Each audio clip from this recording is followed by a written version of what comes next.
This conference will now be recorded.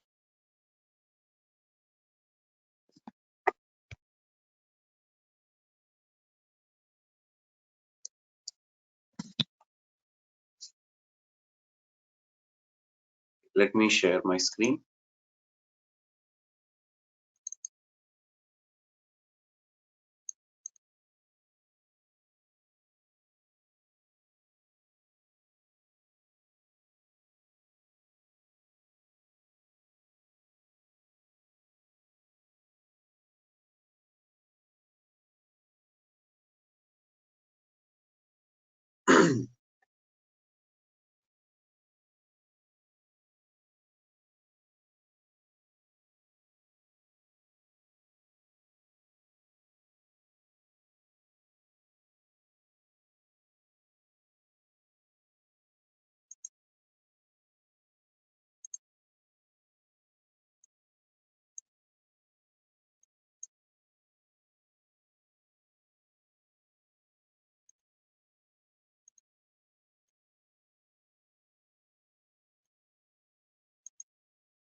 Yeah, so let's start.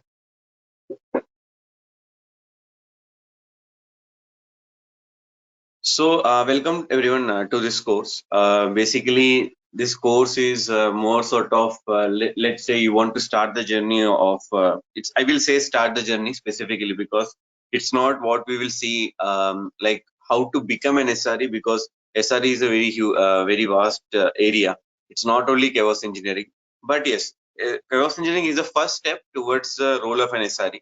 So nowadays SRE roles are becoming very popular and also important due to the, as I said, like the systems are becoming more and more complex.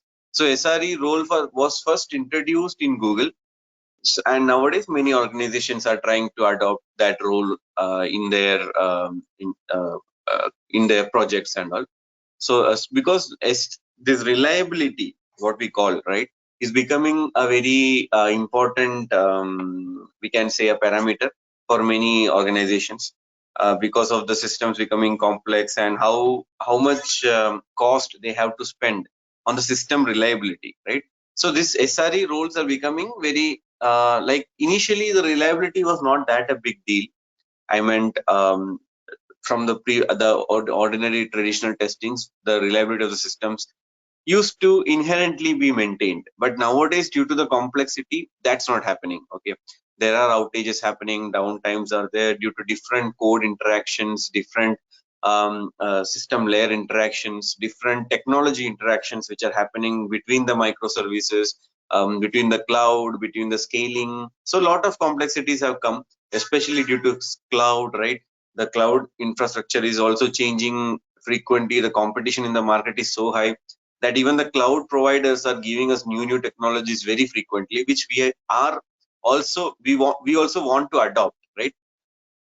So how can we adopt some new technologies without causing very heavy losses in the production environment? Okay, so these all things is what makes the chaos engineer, or we can say chaos engineering, the most important, or we can say most required testing for distributed systems nowadays. Okay, and it's, if you have a distributed systems, generally I will say 90% of time chaos engineering will be there in that project. Okay, because without doing chaos engineering in a distributed system, it won't work. There could be lot of monsters hiding later on, so which we have to uncover before it uncovers in the production. If so, basically chaos engineering, so as we say, it's not, we are in this course, we are not covering fully what SRE role is, but rather we are covering more sort of what is chaos engineering. Because what happens nowadays is, um, the projects, or like the companies, or what they are doing is, you have a performance engineer or a automation engineer or some test engineer you have. Okay, so what they're expecting is they also know chaos engineering. So because since chaos engineering is a very new field, no one is expecting a different role for chaos engineering, but they are expecting the traditional testers to know chaos engineering, so that they, first of all, the cost, they don't want to like pay and totally like by keeping a new chaos engineer and spending that much on them. But what they are interested is to have a full stack QA sort of thing, where you'd have heard, right, in the market full stack QA is becoming more popular nowadays. Full stack QAs are nothing but who know more than one testing, right? Let's say performance testing, and they know automation also, and they know one of this maybe security testing. Okay, so three testings they know, so they can handle these three. Or let's say performance, chaos testing, performance testing. So that also becomes, so it's not like they want a person who is totally into one testing, but with a wider knowledge, okay, maybe one or two testings more. So chaos engineering is more closer to a performance engineer rather than an automation engineer, because here the more focus is on the infrastructure side, right?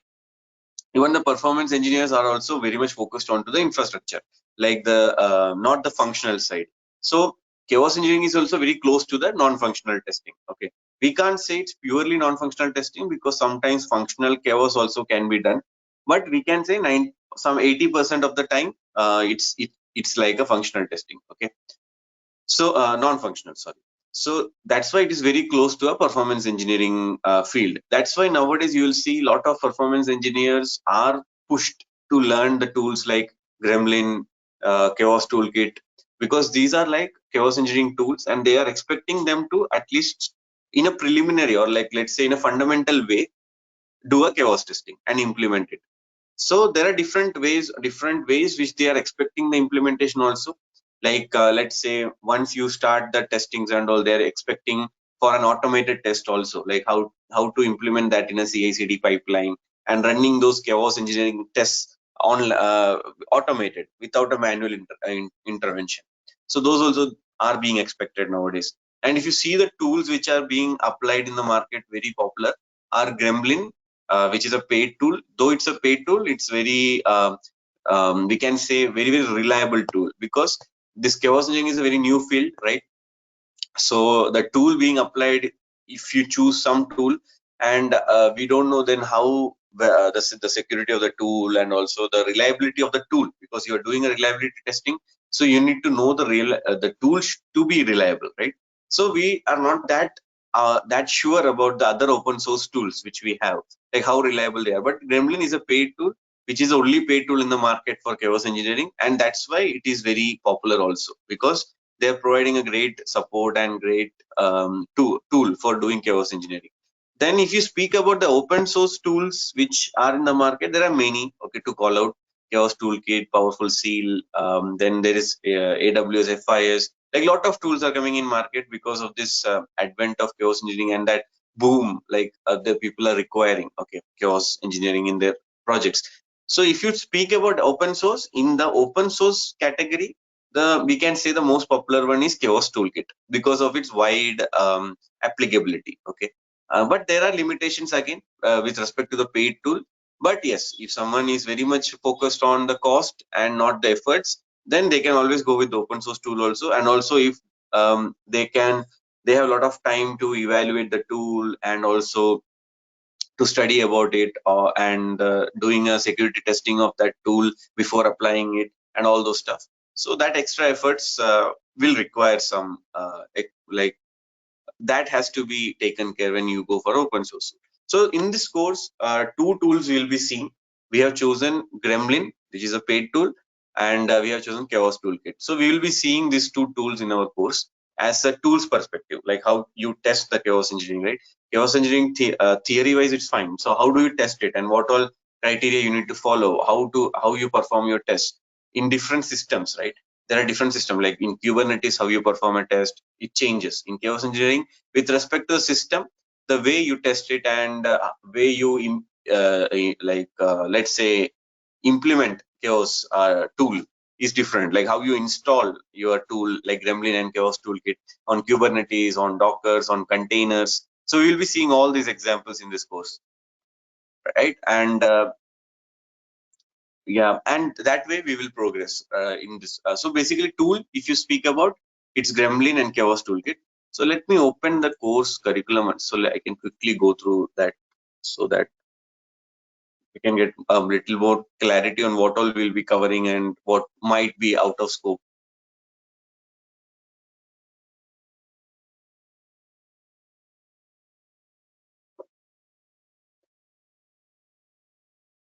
Yeah, so because resiliency testing and chaos engineering is a bit, or we can say it's almost same.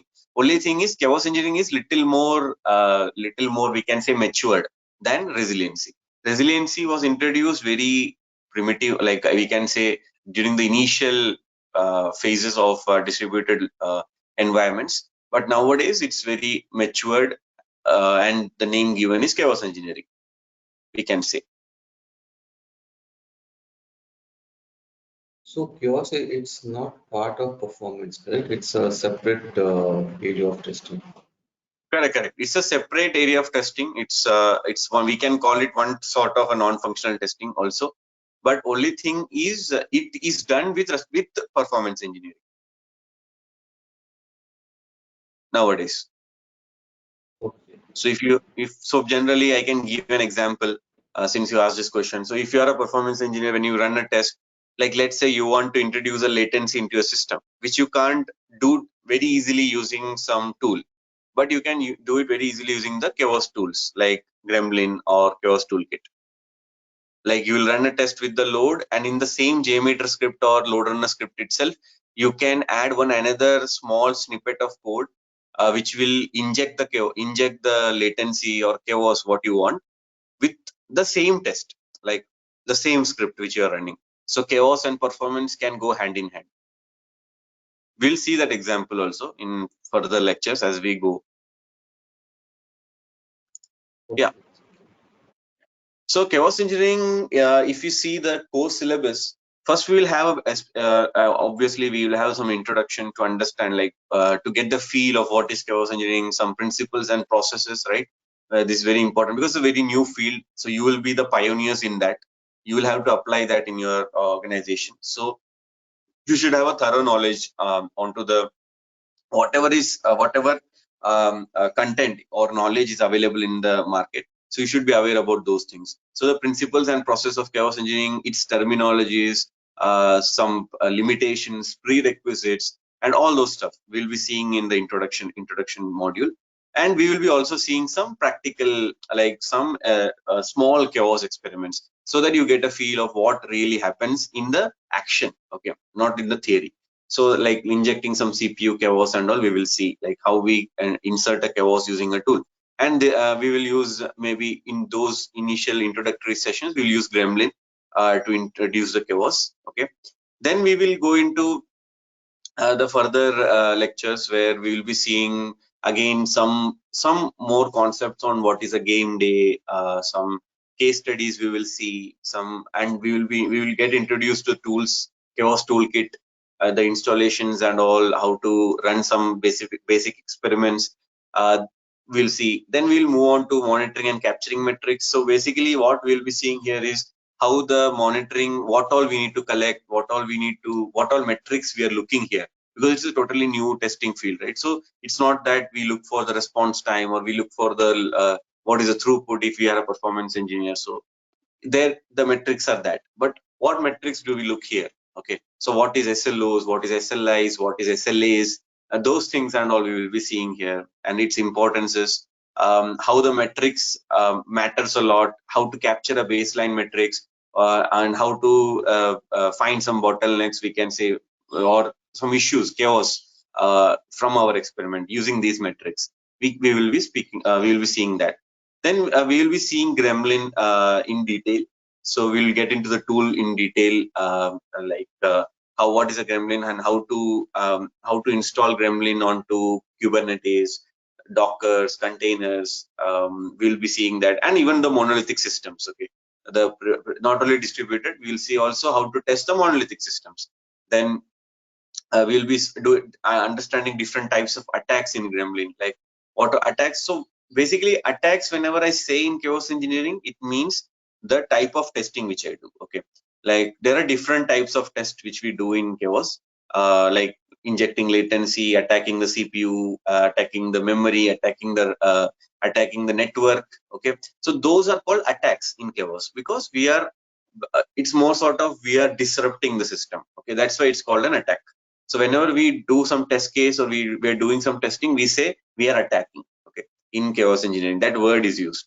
And yes, obviously, this chaos engineering is a very futuristic sort of testing. So the words are also very futuristic in this. We don't use those words like testing or something. We use words like experiment because again, it's an experimentation. We don't know the expected results also because what though we can say what we are expecting from the system, but we can't surely say that's what we are expecting because chaos engineering is more sort of uncovering those unexpected issues. Okay, so that's why we call these as experiment. We don't know what is coming. Then chaos engineering of systems and applications, again, we will be seeing some more on the resiliency part, like what all things we need to take care in that. Then again, containers and analysis, we will be seeing like how to do chaos engineering on containers. Okay, so basically here you will also get some good knowledge into some futuristic infrastructure side components if you are not aware. Okay, people who are already aware and they are working in it, they will not have that much of value addition there. But like let's say the cloud side, people are little new, and so they want to know what is container, what is Kubernetes, what are Dockers, how do we insert some application or create some containers? How do you create some Kubernetes clusters? Because you need to know those things to become a chaos engineer, because that is all because what happens is there are some dependencies there when you are creating some clusters or dockers and containers with respect to chaos. So that's why you need to know how to deploy containers, how to create Kubernetes clusters also. So we'll be seeing that too in this course, though not very deeply, but in a fundamental way. Okay, so what these are and how to implement those. Then obviously this is the need of the market, which is automating. So we'll be automating we'll see some basic automation using Jenkins. So how we can automate our chaos experiments using Jenkins, that we will be seeing. And some future scope, like how, like what all scope is there for further, like maybe in the journey of chaos engineering, how to like begin the journey of an SRE, what all you what all you need more in the further journey. Okay, so those things we'll be seeing and we'll be ending the course.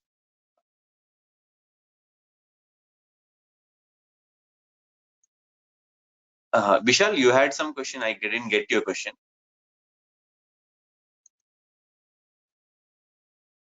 Oh no, I don't have any question. I thought people are writing about their knowledge in chaos. Oh, okay. Yeah. No, thanks. Yeah, got it. So yeah, so CI/CD pipeline we'll be seeing, and we'll be seeing something more on the shift left, which is becoming little popular nowadays. So how do we shift left in chaos? And which is not mentioned here because that I had added like a more sort of a bonus content, or we can say more sort of specific audience content, because here I've seen more performance engineers are attending the courses. So that's why I've added one more small module. We can say a module on how we integrate chaos engineering with respect to the performance tools. Okay, so we will be doing one experiment where we run a load test also, and also we will be running a chaos test together, like in a same script, like in one single script. Like let's say if you take a LoadRunner or Jmeter script, in that script, how you add your chaos code snippet and you run the chaos together. Like let's say the example we will be considering, like how to inject some network latency, and you are running a load test, so that you learn, like you are trying to uncover what could be the issue when you have a network latency in the system and there is a load. Okay, so this is like a hybridization of chaos engineering and performance engineering together, which is very practical when you are a performance engineer, because that's what will add a great value, because in the same script you would have automatically implemented chaos and performance together. So that we have included apart from this. Okay, so that we'll be seeing in the mostly after the the analysis of Kubernetes is done before we start the Jenkins automation. We will be seeing that. Yeah, so that's regarding the course curriculum. So any question regarding the curriculum and what we will be covering, and like any other expectation which you have and you have a query whether we will be covering that. Hi, can we differentiate Hi, sir. SRE role and the choice testing? Yeah, so see, chaos testing and SRE role, we can say it's more sort of you as an SRE have to know chaos engineering. That is like very fundamental aspect which is expected from an SRE, but it's not the full. We can say what is the only requirement. Okay, there are more requirements. Like you should have a good development knowledge also to become an SRE. Because whatever like different, so basically a development knowledge is what is expected with chaos engineering. Okay, it's not only like with chaos engineering you can become an SRE. You need to have a good coding knowledge, like whatever your application is, like let's say it's on PHP or .NET or whatever the language is, you should have a good knowledge in that language to become an SRE. Not that you should have a development background, like you develop something, but that coding knowledge, whatever background the technology has been used. Okay, so that deeper knowledge you need to have. That is one thing, because they are not expecting only testing from an SRE. From SREs, they're expecting improvement of processes, improvement of the code, improvement of the. That's why we have this SLOs, which is service level objectives. We say it. Okay, so this SREs play a vital role in that, in tuning those SLOs. For that, they need to have a very deep knowledge in the system what they are working on. So chaos engineering is the first step for that. Now, if you speak about it as a career, so nowadays chaos engineering is done together with performance engineering. So later on, whenever some performance engineer will be progressing ahead in their career, always that the firm will be looking whether they know chaos engineering or not, because this role or this responsibility is nowadays given to a performance engineer 90% of time. Automation engineers, they are more functional sort of engineers, so they are not that much well versed in the non-functional testing. So performance engineers are looked forward for this chaos engineering, especially in the companies like IBM, or if I call out, okay, like IBM, if I call out, which I have heard, okay, they are looking for performance engineers with chaos engineering knowledge. Even some good product companies like Amdocs, Google, even AWS, the Amazon, and many good like companies, they're looking for performance engineers with the chaos engineering knowledge as an add-on. Not only like they know performance engineering, but also chaos. So they don't want to have two different roles for that. Like one single person can do this, because chaos engineering is not a very big work nowadays, because it's like 25% of work if you compare performance. So 75-25, they want to divide it in that way. They don't want 100% chaos engineering in their organization. Okay, thank you. Yeah, or else they have an SRE. So SRE will perform this. They will have a team. So they will do that activity.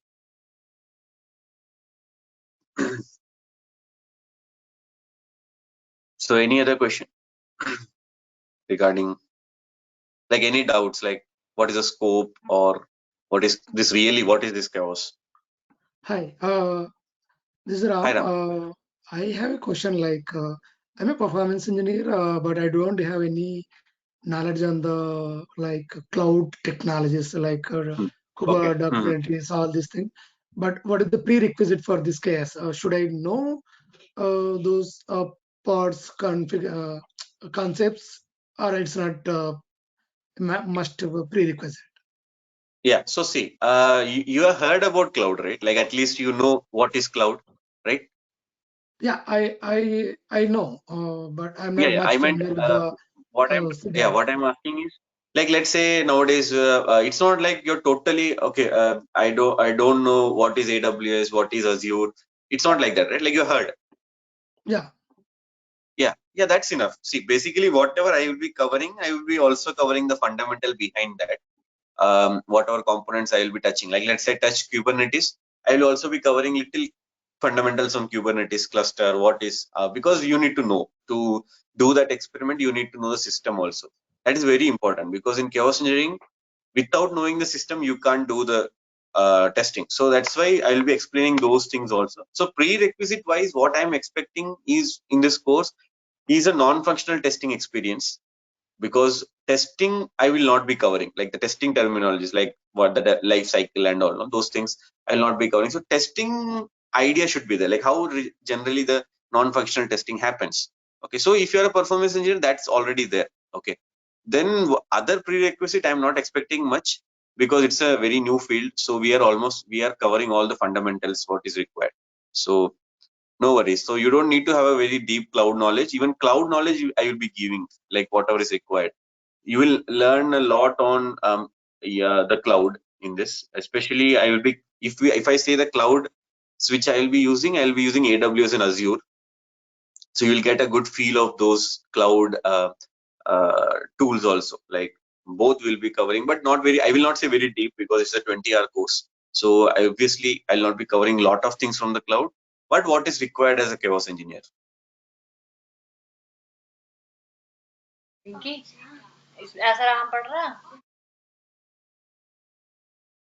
Mayank, can you query? One question, so 20 hours is good enough to complete this course, because these are the new things and lots of people might have questions actually. So instead of Yeah. 20 hours, if we can have 20 sessions, that would be helpful actually.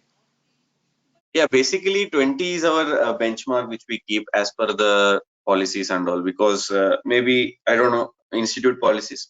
So but yeah, anyway, if it's generally as you said, 20 hours is just what we start with. It never happens, like it never completes in 20 hours as per the audience interactions and all. So it goes to 22, 23 hours, max to 25. Because only thing here is we are not covering all the tools. So if like there are multiple tools other than Chaos Toolkit and Gremlin. So if we inculcate that also into this course, then it will become a 40 to 60 hour course. Okay. Yeah. Any other question? So yeah, you can say you will be having around 25 hours, maybe, because as per the interaction. So if there is no interaction, zero interaction, then it will go to around 18 to 19 hours. But if there is good amount of interaction, it will overshoot. So we are okay with it. Like we consider it, because interactions is what makes the sessions little more interesting. So even for us who takes the classes, so it's okay. Like a little bit of overshooting. Any Yeah, yeah. documents will be shared? Yeah, Rajesh, go ahead.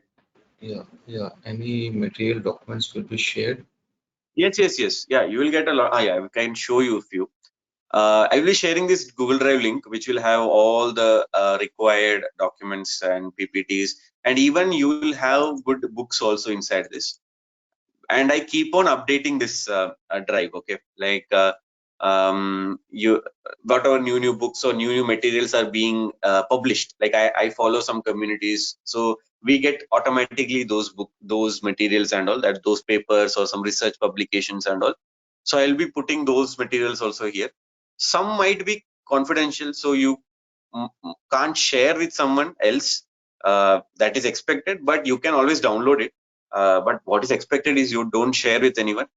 But yeah, again, it's all on your side, like how to use it. But yeah, we'll be sharing all this to you, which will have a lot of content for you to like. Above 20 hours, you can go, like after 20 hours also you can read and come back to me with these queries. Like let's say you were looking into some book and you get into some question. Okay, when you're going little deep. That time you can always come and come back to me with those queries. So this is again a good webinar. Okay, so like that, lot of contents I have put here. Now if you see, there is also materials from the Gremlin community, okay, which we get, like let's say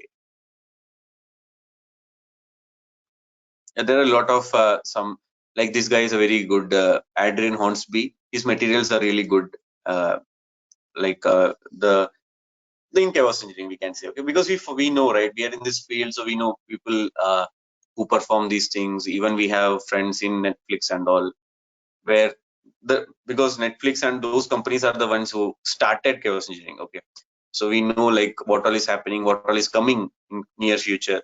So we keep updating this folder, so you will get this. Oh, Yeah. Any other question?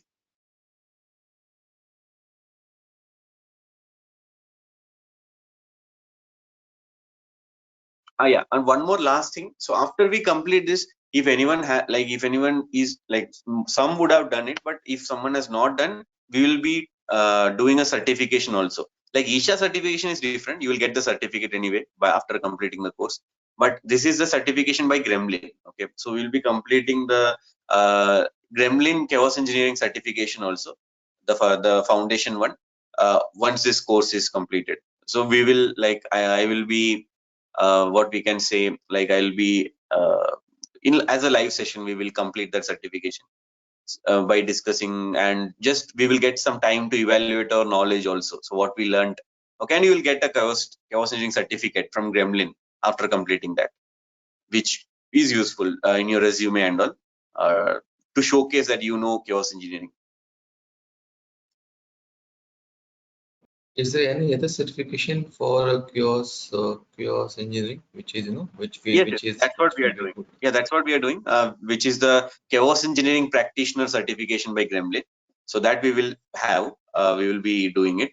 And then after that practitioner, there is one pro certification also, which you can do later on once you become pro and expert in chaos engineering. And you can attempt that also. It's totally free. Okay, so that those exams are free.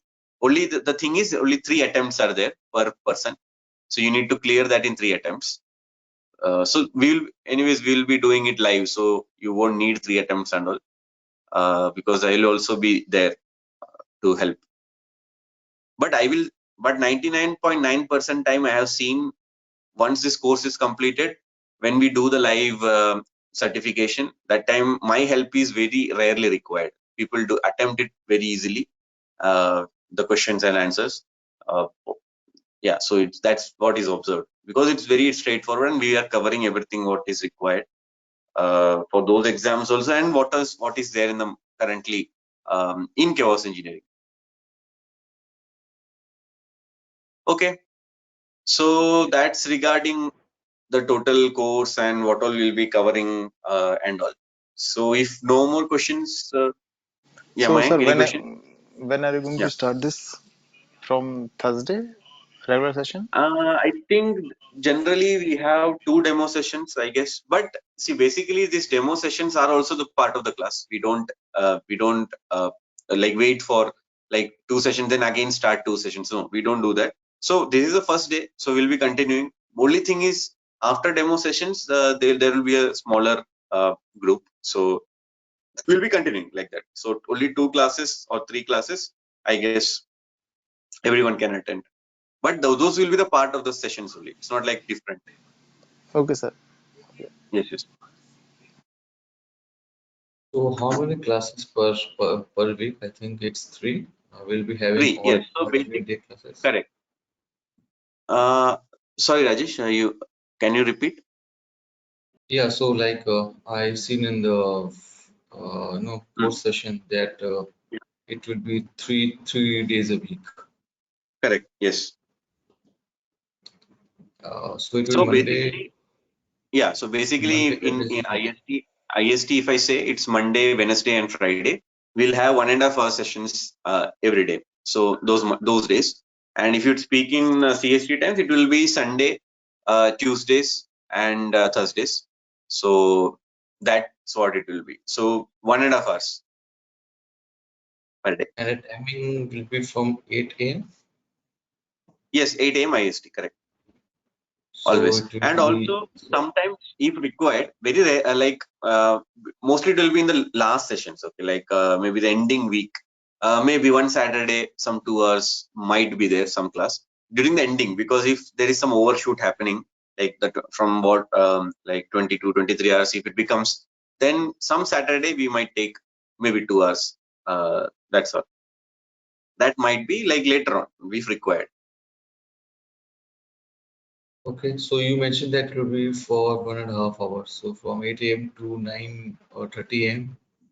Correct. Yes. So okay, so can we, if everybody agrees, can we maybe start earlier and finish by 9 a.m. Yeah. So basically, starting that much early is not that feasible for me also. Because this is what nap time which I have. Because generally, my day ends little late. Like so, if I start little early, this that much early will be little difficult for me. Okay, fine. Like, how about Vishnu, if we start by 7 a.m. IST, Yeah. So which is that's what I said. 9:30. Actually, yeah. So that's what I meant. Basically, my day ends around uh, like after like 12 or 1 a.m. Okay. Oh, So it okay. becomes like, yeah, difficult for me to start by 7. I got it. Yeah. Yeah. Because just It why we it's are no, asking, right? It's yeah. Mhm. 10:30 p.m. EST for Correct. Yeah. I us. understand. Yeah. Yes. Yes. Yeah. This is a max I could do, but yeah, I can always shift it to evening if everyone wants. But I don't know how many of you are want that. Like, No, I think morning will No, be no. fine. Evening is again, it's a difficult. Better Evening, to, it's very yeah. difficult. It will yeah. be Yeah. Morning morning is here. better. Correct. Correct. So, and also, frankly speaking, the most productive sessions I have seen in the morning, not in the evening. Evening it's become like, though initial sessions might look okay, but later on it becomes a little dull. So mornings are good. I have seen like from my past batches. Yeah, because your evening again, it will be during our office hours. So it will be difficult for us. Yeah, yes, correct. Even it might be difficult for UKRs because it will be around afternoon or yeah, so it will be difficult. Yeah, so this is the time. Let me know like if needs to be evening, or that's the only option. But because 7:30 will be too early for me. I meant at least as per because generally what happens is I keep researching some things and all, so it gets extended in the night for me. So, but yeah, so the morning 8 is a optimum time which I have. 7:30 is little too early. Or maybe we can decrease the timings and increase the sessions. Instead of taking 1.5 hours, we can take one hour. Yeah, But that can be done if you are interested on Saturday. If any, okay, some Saturdays, not all Saturdays, I'll say, or some Sundays, then I can reduce the sessions to 1 hour. Days can remain same, because why I kept 3 days is like I have some other trainings also, so I can't continuously take all the days. So some Saturdays, like whatever half an hour we are losing per day, no, we can cover it in the Saturdays or Sundays, like some Saturdays, Sundays. yeah, I'm fine with that. Yeah, then that we can do if everyone agrees. We can keep a 1 hour session. But yeah, so one more thing is there. If I say 1 hour, sometimes I might take 1.5. Okay, because what happens? Some subjects or some areas will be there which I need continuation. Okay, because I can't complete in 1 hour. Maybe let's say I'm stressing on Kubernetes. Okay, Kubernetes attacks and all. I might not be able to complete in 1 hour. So those days I will like inform you maybe beforehand. Like next session might be on will be 1.5 hour. So that time, I guess it's okay for you, all right? Maybe 2-3 sessions might come like that. 2 sessions where I need 1.5 hour. Yeah, it's fine. Yeah.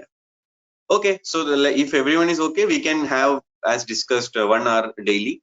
Daily means like the alternate days, as we discuss, and that half an hour, whatever we are losing per day, so we can cover it in some Saturdays or Sundays after discussing with everyone. Like if you don't have any weekend plans any day, we can take those and we can cover those. Yeah, so the timings are then planned, so we can move ahead. So any other queries, anyone? Or let's move on. Yeah, so that's regarding the course and how things will progress. So now let's start. Okay, let's start with the chaos engineering. Let's understand some more on how and what things are there in chaos engineering. Okay.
Right. So this is a module, introductory module.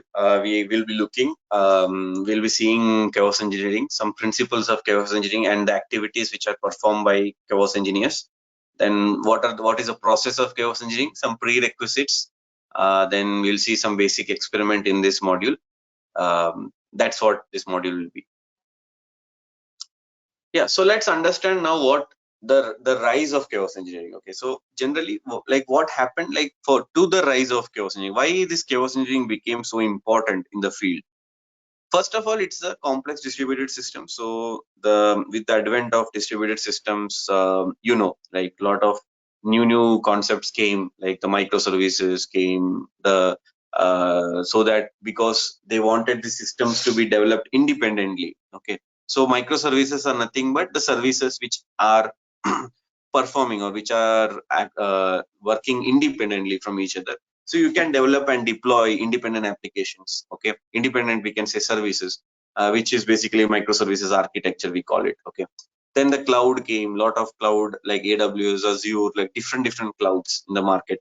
And due to the cloud, different concepts came into picture, like auto scaling, then the capacity plannings, tests were start, and those things and all. Like cloud became very different, and also NoSQL databases came into picture. Okay, like the DynamoDB, non-relational databases, relational databases. So, and also we, due to these microservices, what happened is one drastic change happened, which is, if you see the way the things grew. Okay, like in microservice, like let's say in one microservice, if you're using PHP, Spring Boot, and those services with the React, some, let's say some, the other microservices are using, on other hand, some React JS and some Node.js framework.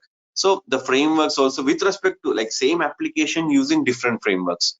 So that was like a major change which happened from the microservices. And also the databases, like let's say one microservice is using DynamoDB, the other microservice is using some other DB, like some Oracle DB or no SQL DBs. Okay, so that also led to some complexities in the system, because these interactions, okay, whatever is happening in between these systems became very complex. Okay, and it went above the prediction. Okay, what generally the engineers predicted, right? Because it became more and more complex, and things, like to understand things, okay, like it was not that easy. Okay, now, because it's not like a single person can, or a single architect can, because there are multiple architects also working for each microservices. Okay, their designs, their functionalities, everything is changing.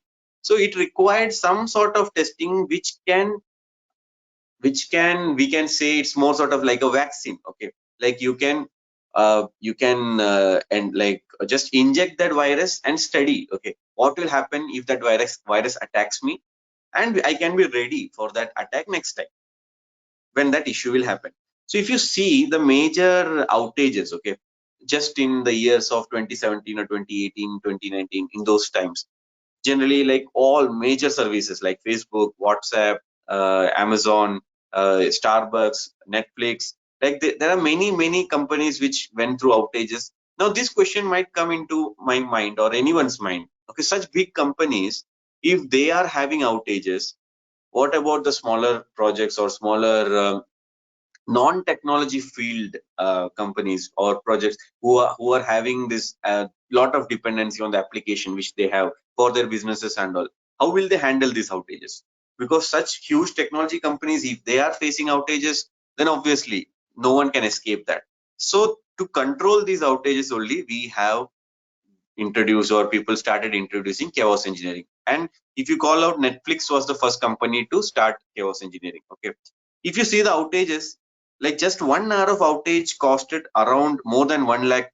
Okay, for these major companies, like even $3 lakh for Amazon once. Okay, even $1 million to $5 million, if you see, was the cost once when the Amazon and Facebook went down. Okay, for just 1 hour. Okay, so that's how important chaos engineering is to avoid those outages. That's our main focus. Okay, so to that, outages shouldn't happen. That's the main focus. Now, so for that, what we do, we break the system on purpose. If you say, like, to understand, okay, when my system breaks, how my system is behaving, that I need to understand. It's not like what my paper says or what my what concept says. Like, concept might be saying, okay, DynamoDB, when it breaks, it will come back again. But is it really happening? Okay, because of this complexity, is there something which will change that behavior? So I need to look for that. Okay, I need to study that. So that happens. Now if you say, okay, what are the benefits of chaos engineering? Okay, see, basically, first of all, it will show, okay, it will put more light on how the failure, like what all failures are happening, okay, how you react to that failure.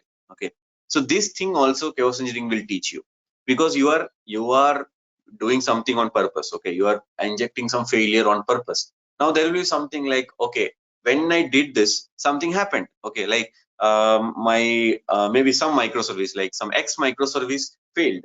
So to bring that X microservice back into action, how much time, how much resource, how much people, what all point of contacts I require, I can create a process for that.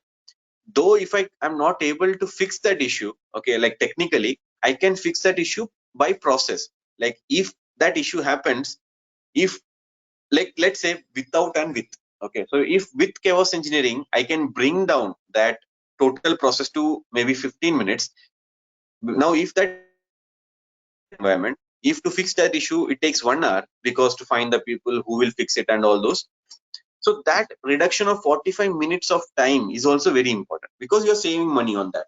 Okay, so that's also like how you improve the processes. Okay, how you improve the team structure and all. When this issue happens, that is also a role of a chaos engineer, not only fixing that issue technically. Okay, now again, hypothetical, like, see, now some architects might come, okay, and say some hypothetical things, because hypothetical means it's not proven. Okay, like they say, okay, if I set configuration to 2 minutes, it will happen in 2 minutes. But who proved it?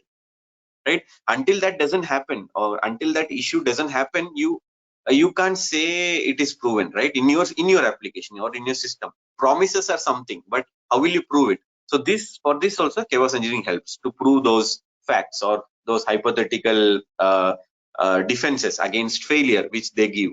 Okay, then again, ability to revert the systems back to their original state. So that also we try to understand using chaos engineering, like how well your system is recovering from any major issues. Okay, and obviously outages, when they reduce, okay, this time and money spent is also saved. So these are the main benefits. If you put in a nutshell, the main benefits of chaos engineering: first, you can do something on purpose, and your process can be made more smooth. Okay, like how you fix that issue. Second, you can validate hypothetical promises which people do. Okay, like DynamoDB takes 2 milliseconds to insert any query. Okay, so now how will you test it? Right, it's not like if the DynamoDB during a latency, whether in latency also this 2 milliseconds will work, how will you test it?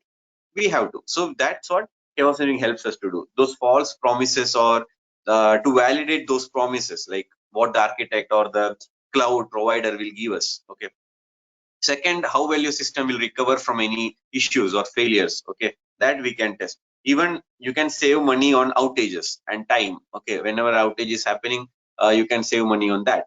that is also there. Now I have one basic question to you all.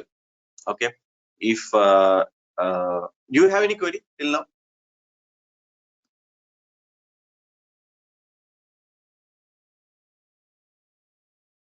Anyone, any query?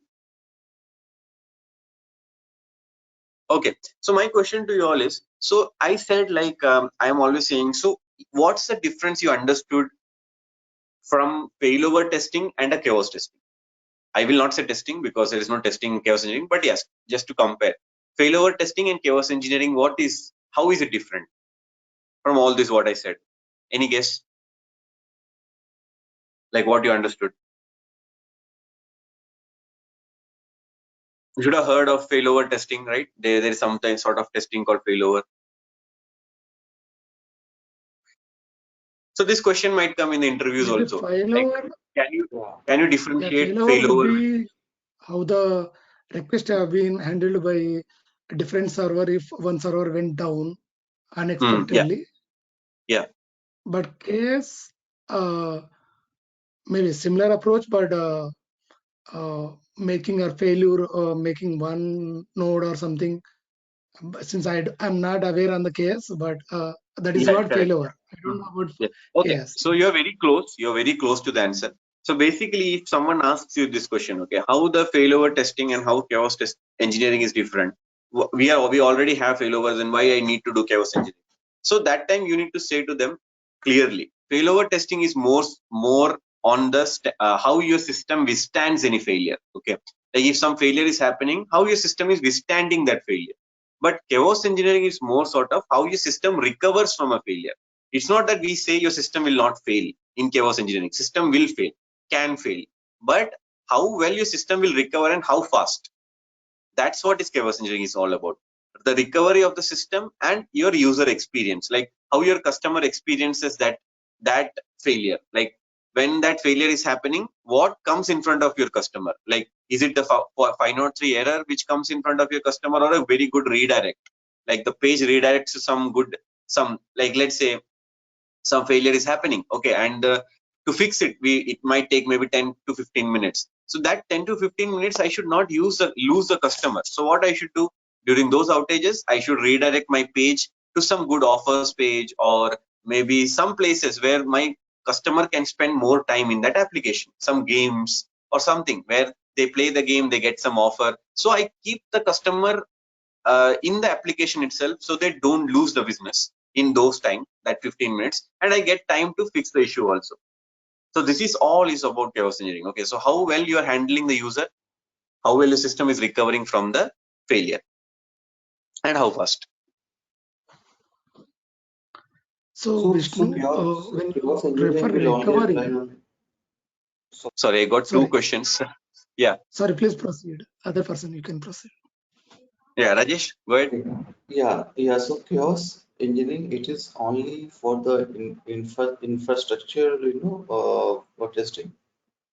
Yeah, so How it's not. infrastructure. Yeah, 80% time, when as we like I can divide, okay, like basic, intermediate, and expert. So person who is an expert in chaos engineering, he will know functional chaos also, because that like requires little bit of coding. Okay, whatever language your application is developed in, he will know little bit of that language, and he can insert functional chaos, we call it. It's very advanced topic. Okay, it's a research topic, I can say that much advanced. Nowadays it's just in a research stage, but what we have in general market nowadays is infrastructure chaos, adding chaos using in infrastructure, like performance engineering we do, right? That chaos is what we are expecting now. Okay. Yep. Any other question, anyone?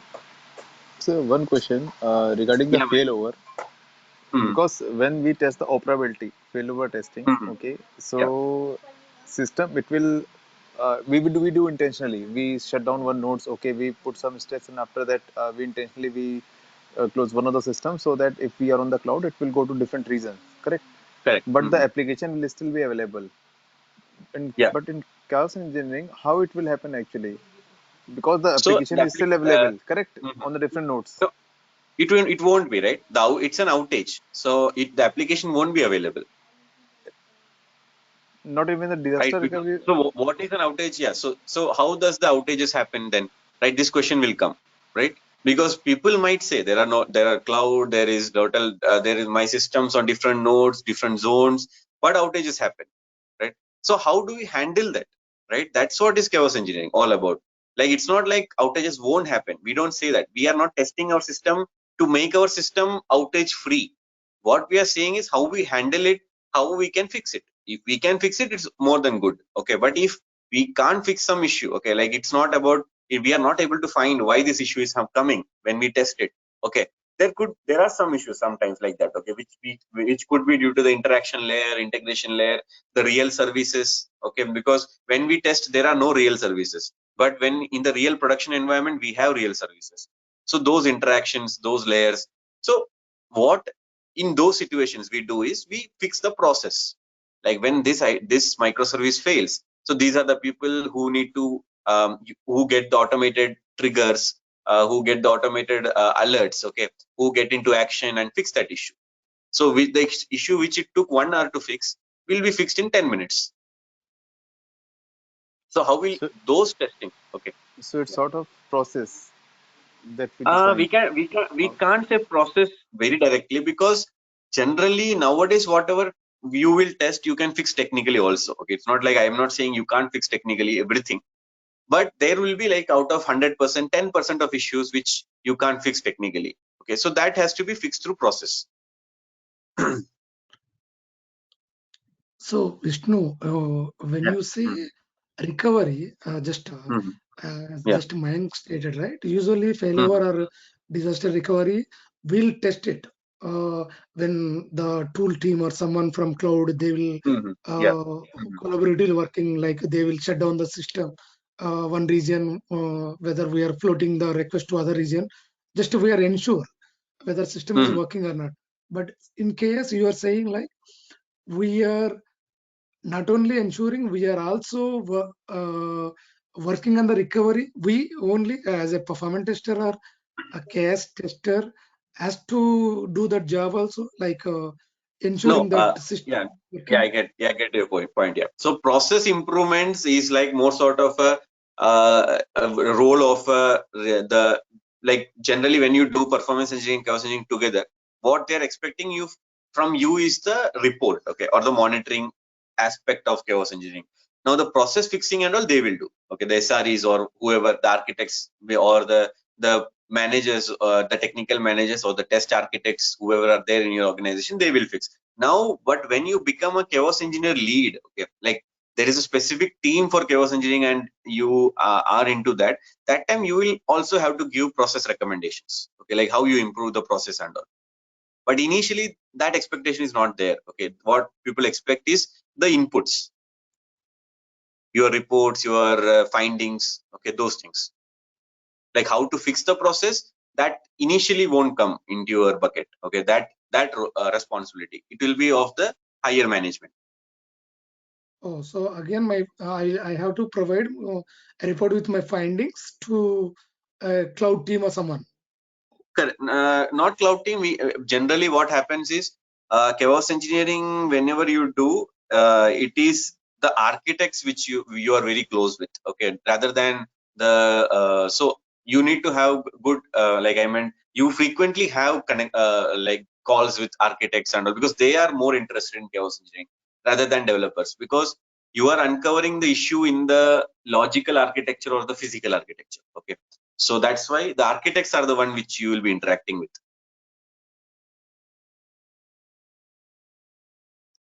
So what I can say is this will provide a very high visibility, because you will be directly interacting with the higher technical team. So, and your knowledge will also be like it will improve, and what they expect is also system knowledge you should have good. Like system knowledge means like what all instances, what all DBs, what all infrastructure side things are being used, what all. So those knowledges more you have, more better chaos engineer you can become.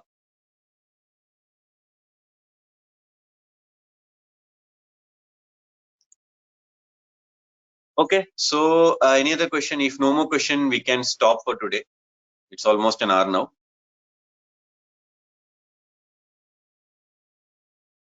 Anyone, any other queries?